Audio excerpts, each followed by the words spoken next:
주보에 있는 설교 요약 보시면서 함께 하나님 말씀 듣도록 하겠습니다.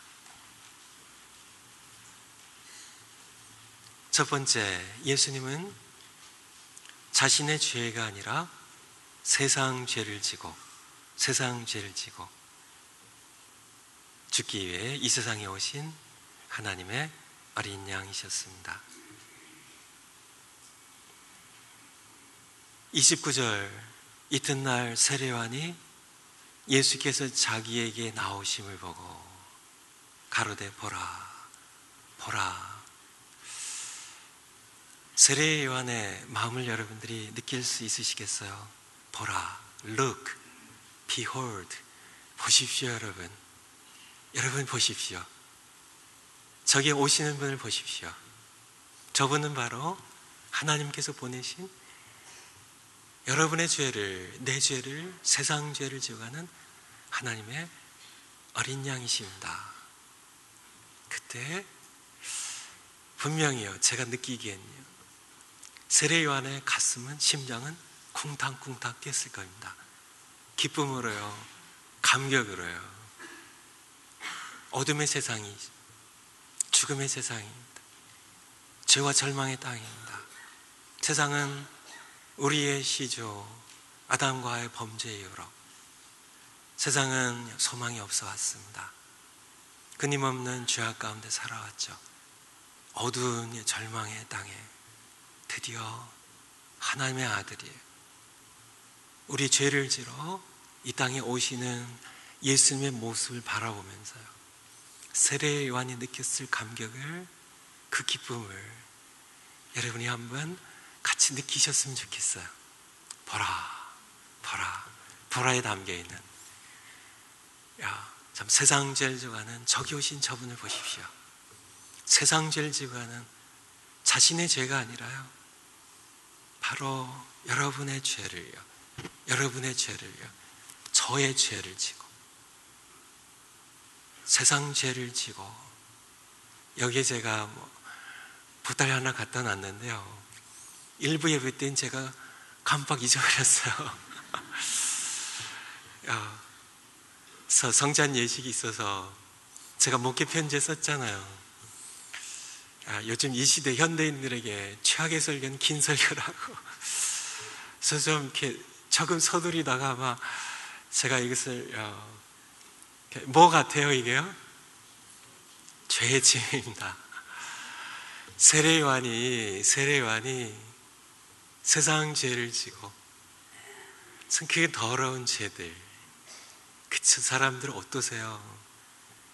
여러분이 여러분 생각할 때는 뭐 곱고 예쁘고 착하고 이렇게 보이시겠지만은 사람들 보면 어때요? 치사하고 비열하고 더럽고, 그렇지 않나요? 참냐, 모든 살인의 죄들, 미움과 증오의 죄들, 폭력의 죄들, 탐욕의 그 더러운 탐욕들, 돈 때문에 사람을 짓밟고 무시하고 죽이고, 참냐, 인간의 모든 정욕의 죄들, 냄새나는 모든 그런 정욕으로 참냐, 신문지상에 오르내리는 그런 사람들의 모습이 유별난 사람들이 아니라 인간의 보편적인 모습이 아닌가, 우리 모습이 아닌가요? 그러한 모든 죄악들, 예수님께서는 그 죄를 지고, 세상의 모든 죄를 지고 죽으시기 위해 이 땅에 오신 하나님의 아들이십니다. 출애굽기 12장에 보면 하나님께서는 애굽을 10가지 재앙으로 심판하시면서 마지막 10번째 재앙에 대해서 말씀하고 계세요. 하나님께서는 애굽의 바로 왕을, 그리고 애굽 백성들을, 그리고 애굽의 신들을, 이집트의 신들을 심판하기 원하셨습니다. 그래서 애굽의 가정의 모든 장자들을, 맏아들들, 그리고 모든 육축의 초태생들을 하나님께서는 죽이는 재앙으로 심판하기 원하셨습니다. 그런데 이스라엘 백성들에게는 어린 양을 한 마리씩 잡아서요, 식구대로 적당한 가족 수가 적으면 다른 가족이랑 이렇게 합해서요, 어린 양 한 마리를 잡고 다 먹고, 그리고 피를 받아서 들어가는 문에 임방과 양쪽 문설주에 피를 바르라고요. 하나님께서 그날 밤에 심판의 사자를 보내시는데 그 심판의 사자들이 애굽 전역을 심판하셔서 대표적으로 그 장자들을 초태생들 치실 때 바로 왕의 집으로부터 신하로부터 노예 집까지 모두 치실 때 그 집의 문에 피를 보면 넘어가겠다고, 패스 오버 하겠다고. 바로 유월절입니다. 유월 뛰어넘는다는 절기죠. 예수님께서 십자가에 못 박히시기 위해 마지막 제자들과 함께 만찬을 가지신 것이 어느 때예요? 유월절 절기입니다. 유월절 절기 때 절기 음식으로 준비된 그 전병을 떡을 찢어서 주시면서 이것은 너희를 위한 내 몸이라고. 내가 내일이면은 이렇게 이 떡이 찢긴 것처럼 채찍에 찢기고 못에 박혀서 나는 죽을 것이라고. 이것은 내 몸이라고 브레이크했어요. 찢어서 떼어서 제자들에게 주셨습니다. 그리고 식후에는 포도주가 담긴 잔을 드시고 하나님께 감사의 기도를 드리신 후에 다 받아 마시라고. 이것은 많은 사람들의 죄를 사하기 위하여 흘리는 나의 피 곧 언약의 피, 새 언약의 피라고 말씀하셨습니다. 바로 예수님께서는 우리가 하나님의 최후의 심판날, 최후의 심판날 우리를 심판하실 때 우리의 착함 때문이 아니고요, 우리의 의로움 때문이 아니고 우리가 어떤 좋은 업적을 세워서가 아니라 우리의 마음에 발라져 있는 예수님의 어린 양의 피를 볼 때 내가 너를 심판하지 않고 넘어가겠다 하는 그 새 언약의 약속으로서 우리를 살리시기 위하여 세상 죄를 지고 이 땅에 죽기에 오신 분입니다. 두 번째, 죄를 대신 지신다는 것. 보라, 세상 죄를 지고 가는 하나님의 어린 양이라. 세상 죄를 대신 지신다는 것은 무엇을 의미할까요?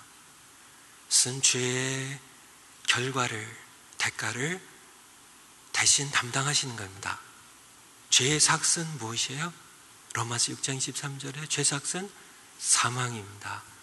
그래서 어린 양으로 세상 죄를 지고 대신 죽으신다는 것은, 대신 죄를 지신다는 것은 대신 죽는 것이고요, 그 죽음을 동반하는 고통을 대신 지신 것이고요. 예수님 말씀하시죠. 겟세마네 동산에서 이 잔이 지나갔으면 좋겠습니다.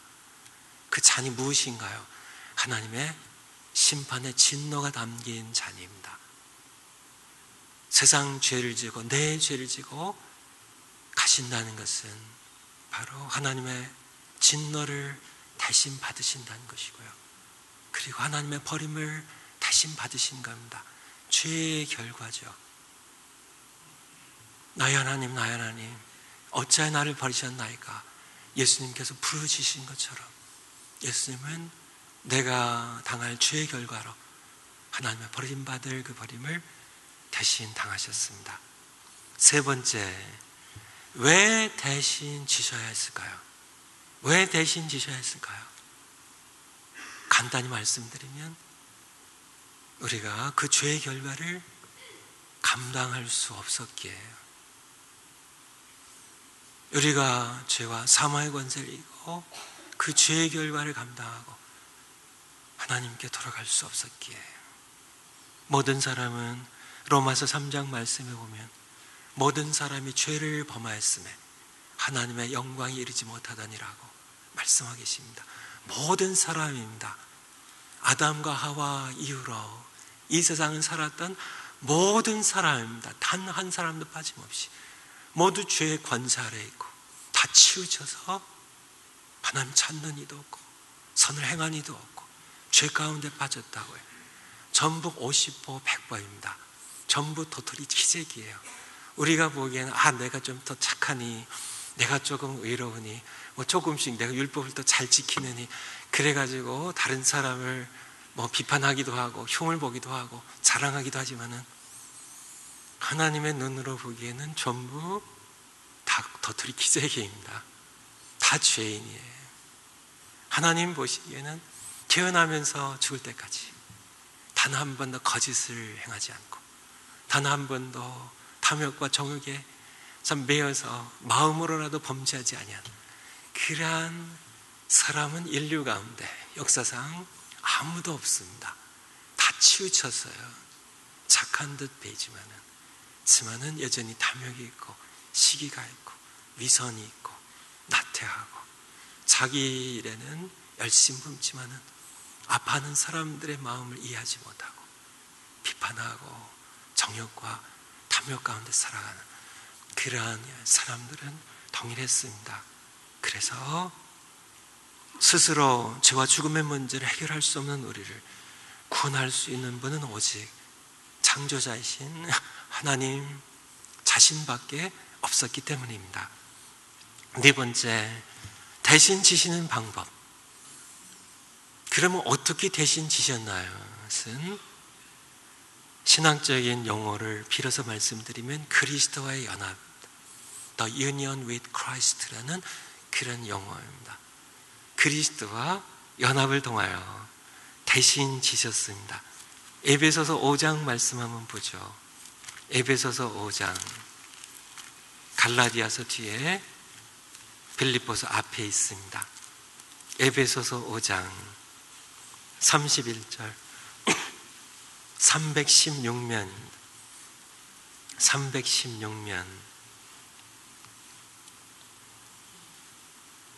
5장 31절 이러므로 사람이 부모를 떠나 그 아내와 합하여 그들이 한 육체가 될지니, 같이 읽으시겠습니다. 이 비밀이 크도다. 내가 그리스도와 교회에 대하여 말하노라. 사람이, 한 남자가 부모를 떠나 그 아내와, 하나님 짝지으신 한 여성과 그 아내와 합하여 그들이 한 육체가 될지니, 큰 비밀입니다. 쓴 하나님께서 창세기 1장 2장에서 말씀하셨던 하나님께서 창조의 절정을 이루는 신비한 결혼이에요. 가정을 이루어서 남자와 한 여자가 한 몸을 이루는 것은 하나님께서 우리에게 주신 놀라운 선물이고 우리가 말로 다 표현할 수 없는 신비한 비밀입니다. 가정이 없었다면 아기들도 태어날 수 없고요. 그러니까 말로 표현할 수 없는 신비한 비밀인데요. 이 비밀이 동일하게 그리스도와 교회에 적용이 되면 이 비밀이 크도다. 이 심오한 비밀, 이 큰 비밀이 또한 내가 그리스도와 교회에 대하여 말한다고요. 그리스도와 한 남자가 한 여자와 연합하여 한 몸 이루는 것처럼 하나님께서는 그리스도와 교회가 심부로서요, 우리가 이 몸의 지체가 되어서 그리스도와 연합함으로 한 몸을 이루므로 큰 비밀입니다. 말로 표현할 수 없는 신비한 심오한 비밀이에요. 이것을 통하여 우리 죄를 용서하시고 그의 의를 우리에게 덧입히시는 귀한 일을 하셨습니다. 그리스도 예수와 연합하여 그의 죽으심 안에서 내가 죄에 대하여 죽고, 내가 그리스도와 연합하여 그의 몸이 되어서 내가 그의 지체가 되어서 그가 죽으실 때, 그가 죄에 대하여 죽으실 때 내가 그 죽으심에 연합하여 내가 죽고요, 그리고 그와 연합하여 그의 부활과 의에 동참하는 것. 로마서 6장에 한번 보겠습니다. 조금 앞으로 가셔서 로마서 6장 3절에서 5절 말씀입니다. 로마서 6장 3절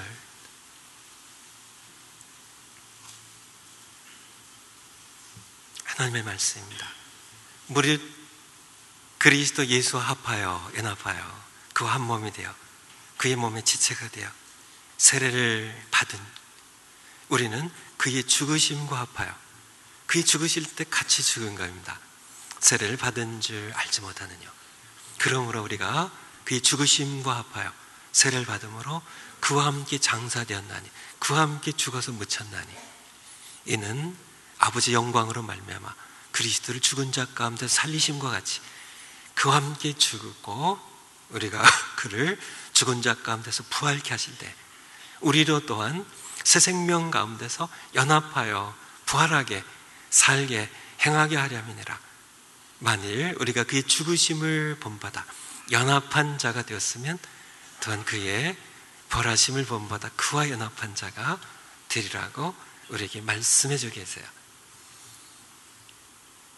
다른 말로 설명드리면 그리스도와의 연합을 통해 하나님께서는 우리 죄를 그에게 전가시키시고 그가 이룬 죄사함과 의를 우리에게 전가시키셨습니다. 어떤 남자가 한 여자와 결혼했습니다. 그런데 이 여자는 빚이 많아요. 빚이. 그러니까 갚을 수 없을 만큼 감당할 수 없는 빚을 갖고 있어요. 그런데 이 남자는요, 모든 것을 다 갚을 수 있는 크레딧이 있어요. 그가 모든 것을 가지고 있어요. 그래서 두 사람이 결혼했습니다. 그래서 한 몸을 이뤘어요. 그래서 아내의 감당할 수 없는 빚을 남편에게 전가시키고요, 남편이 감당하고 남편의 크레딧을 아내에게 전가시키는 것, 그것이 바로 하나님께서 우리를 위하여 세상 죄를 지우가는 하나님의 어린 양, 그가 우리의 죄를, 나의 죄를 어떻게 담당하셨는가, 그리스도와의 연합을 통하여 그가 우리의 머리가 되시고 우리가 그의 몸이 되므로 연합하여서 그가 우리와 한 몸이 되므로 신비한 연합입니다. 우리의 죄가 그에게 전가되고 그의 의가 나에게 전가되는 그것을 통하여 하나님께서는 우리를 살리셨습니다. 그래서 이제는 누구든지 부활의 복음을 들으면 믿게 되죠. 믿음이 생기죠. 하나님의 은혜로요. 믿고 자신의 입으로 예수를 주로 시인하면 그리스도와 연합하여 그리스도의 몸의 지체가 되고 나의 죄가 그리스도에게 전가되고 그의 의가 나에게 전가되어 구원을 얻게 됩니다. 이것이 여러분이 암송했던 로마서 10장 9절 말씀입니다. 내가 만일 내 입으로 예수를 주로 시인하면, 내가 그리스도의 몸의 지체가 된다면 그와 연합하여 우리가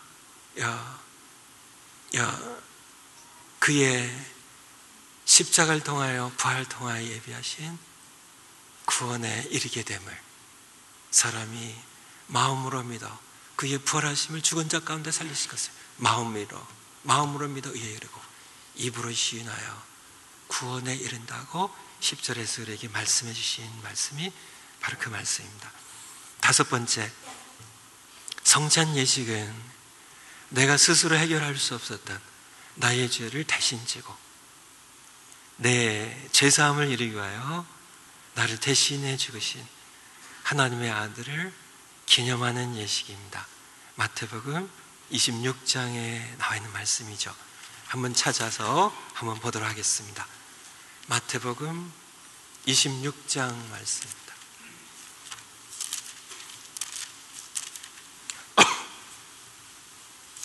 마태복음 26장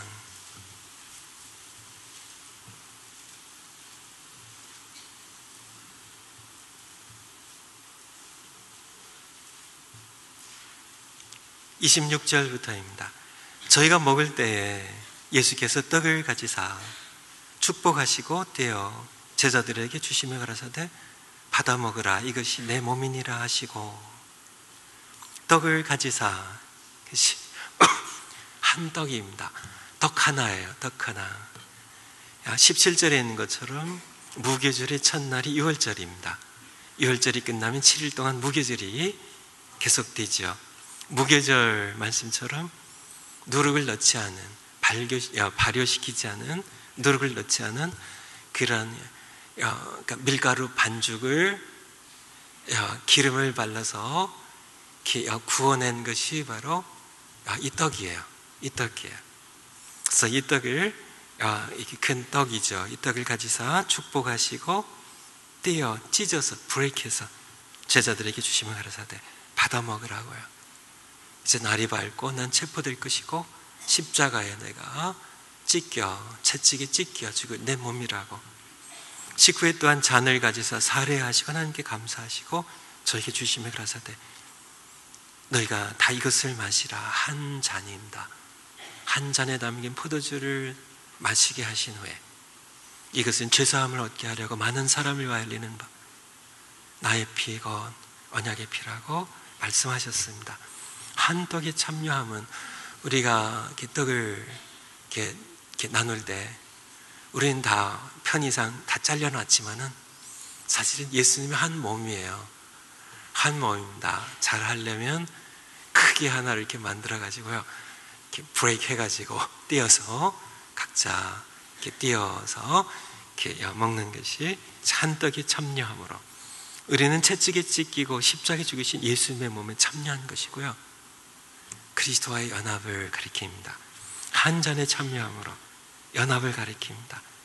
피로 죄사함을 주시는 새 언약의 백성의 동참함을 우리에게 말씀해 주신 겁니다. 여섯 번째 숙제, 주님이 다시 오실 때까지 만난 사람마다 십자가와 부활의 복음을 전하는 숙제예요. 고린도전서 11장 23절에서 26절에 보면 주께서 다시 오실 때까지를 말씀이 있어요. 다시 오실 때까지 우리 위해 죽으신 예수님 그리고 부활하신 예수님을 증거하자는 그런 말씀이 있습니다. 기도하시고 바로 만난 사람들마다 오늘부터요, 만난 사람들마다 예수님을 증거하시는 여러분들이 되시기를 축원을 드립니다. 제가 지난 수요일 새벽에 꿈을 꾸다가 깼어요. 제가 원래 성격이 태평해서요, 잠을 깊이 잡니다. 그래서 꿈을 거의 꾸질 않아요. 그런데 제가 지난 수요일 새벽에 꿈을 꾸다가 깼어요. 근데 그 꿈이 얼마나 생생한지요. 제가 한동안 멍하니 그 꿈의 의미를 생각할 수밖에 없었다. 하나님께서 저에게 교훈을 주시려고 주신 꿈이라는 것을 제 마음에 느꼈기 때문에요. 어떤 꿈이냐면 저희 집에서요, 지금 사는 그 집에서 목장이 모였어요. 저희 집에서요. 아마 제가 지금 계속 기도하고 있어서 하나님께서 그런 꿈을 꾸게 하신 것 같아요. 목장 가정교회, 집에 있는 교회가 저희 집에서 모였어요. 감격스럽게 집에서 모였습니다. 그런데 제가 단도직입적으로 부활의 복음을, 회개하라는 외침을, 복음을 전하지 않았어요. 그리고 좋은 말만 해가지고 끝나고 모두 돌려보냈습니다. 제가 원래 성격이 느긋해가지고요, 또 남이 듣기 싫어하는 얘기는 좀 안 하려고 하는 그런 성질이 성격이 있어서 그렇게 해버렸어요. 그런데 다 돌아갔거든요. 근데 돌아가자마자 막 전화기가 불이 나는 거예요. 막 소식들이 오는 거예요. 남편 찾는 소식이요. 죽었다는 거예요. 저는 죽었다는 거예요. 막 그냥 소식들이 막 들려오는 겁니다. 그러면서 제가 깼어요. 그러면서 깨어서 제가 어떻게 했을까요? 제가 회개했죠. 제가 회개했습니다. 모여서 바로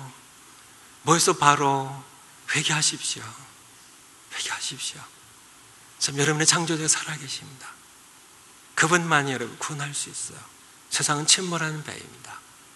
회개하고 예수님 믿고 돌아오세요.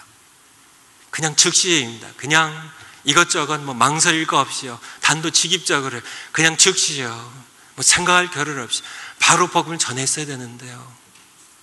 제가 회개를 했어요. 깬 후에요. 하나님, 이제는 만난 사람들마다 그냥 바로 복음 전할게요. 세상은 침몰하는 배입니다. 세상은 침몰하고 있어요. 예를 들어서요, 여러분이, 제가 크루즈 여행을 떠났는데요, 대형 여객선이죠. 뭐 수천 명이 타죠.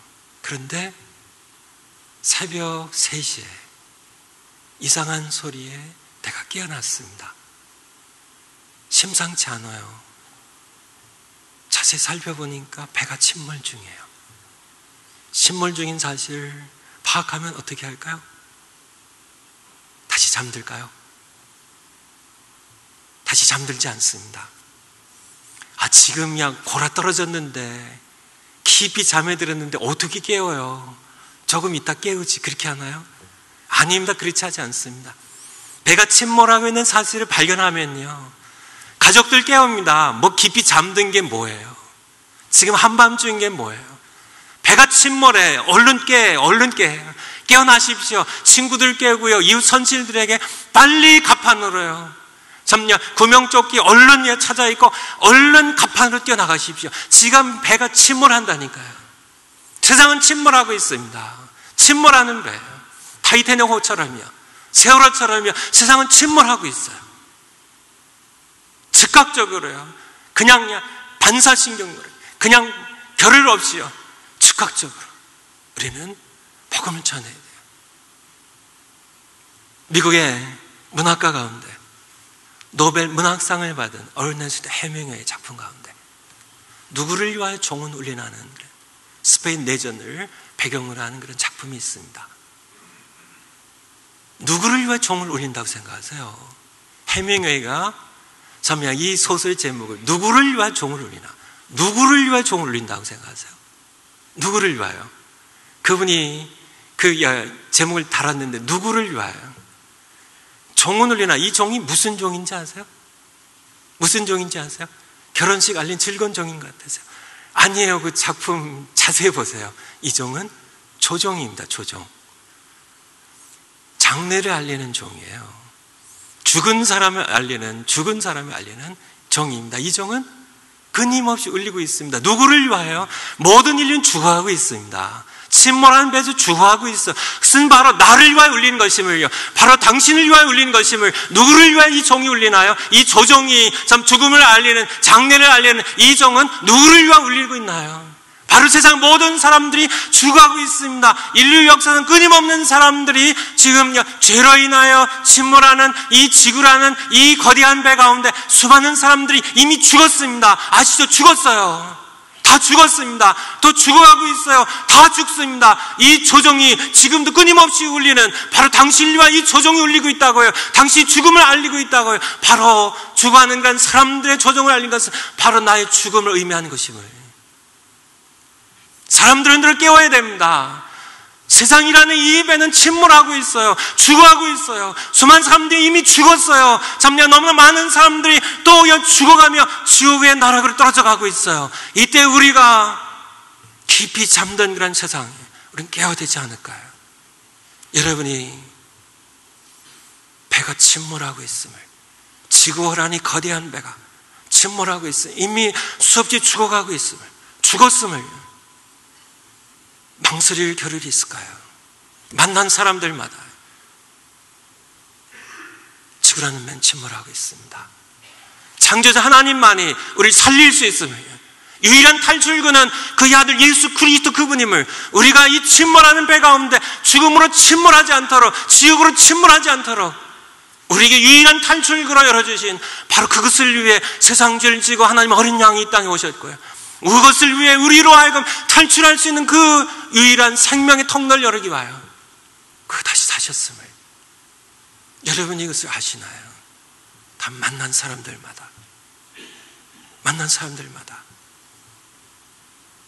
망설일 필요 없습니다. 여러분이 깨어 계시다면, 침몰 중임을 여러분들이 느끼신다면, 이미 수많은 사람들이 죽었음을, 조종은 끊임없이 울리고 있음을 여러분이 듣고 계신다면